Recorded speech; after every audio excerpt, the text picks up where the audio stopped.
بسم الله الرحمن الرحيم. يا أيها المدثر قم فأنذر وربك فكبر وثيابك فطهر والرجز فاهجر ولا تمنن تستكثر ولربك فاصبر فإذا نقر في الناقور فذلك يومئذ يوم عسير على الكافرين غير يسير ذرني ومن خلقت وحيدا وجعلت له مالا ممدودا وبنين شهودا ومهدت له تمهيدا ثم يطمع أن أزيد كلا إنه كان لآياتنا عنيدا سأرهقه صعودا إنه فكر وقدر فقتل كيف قدر ثم قتل كيف قدر ثم نظر ثم عبس وبسر ثم أدبر واستكبر فقال إن هذا إلا سحر يؤثر إن هذا إلا قول البشر سأصليه سقر وما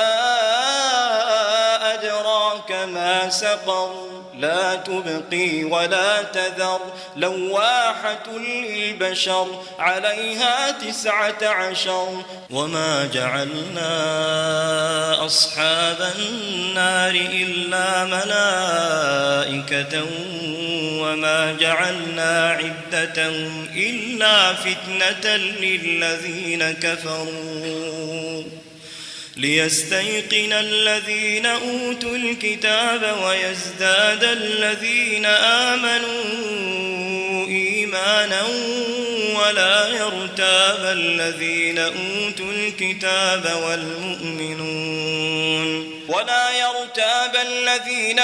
الكتاب والمؤمنون وليقول الذين في قلوبهم مرض والكافرون ماذا أراد الله بهذا مثلا كذلك يضل الله من يشاء ويهدي من يشاء وما يعلم جنود ربك إلا هو وما هي إلا ذكرى للبشر كلا والقمر والليل إذ أدبر والصبح إذا أسفر إنها لإحدى الكبر نذيرا للبشر لمن شاء منكم أن يتقدم أو يتأخر كل نفس بما كسبت رهينة إلا أصحاب اليمين في جنات يتساءلون عن المجرمين ما سلككم في سقر قالوا لم نك من المصلين ولم نك نطعم المسكين وكنا نخوض مع الخائضين وكنا نكذب بيوم الدين حتى أتانا اليقين فما تنفعهم شفاعة الشافعين فما لهم عن التذكرة معرضين كأنهم حمر مستنفرة فرت من قسورة بل يريد كل امرئ منهم أن يؤتى صحفا منشرة كلا